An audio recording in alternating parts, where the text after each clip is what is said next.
Hello everybody and welcome. In this video I'm going to answer the question: how do you know is your REDMI Buds 6 Pro are charging?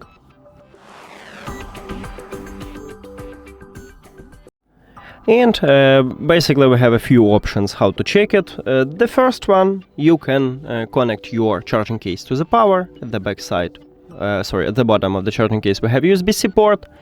So connect USB-C cable right at this port and connect it to the power. If you see the LED light on the front side, meaning that your charging case are charging, so not the earbuds, just charging case. But also we can use an application to check it.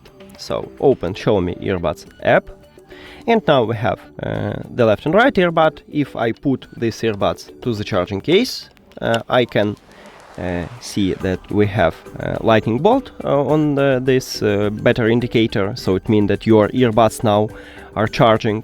And also we have a battery level for the charging case. So if we connect these earbuds to the power, also we can check this lightning bolt here, meaning that your charging case also are charging. And that's it.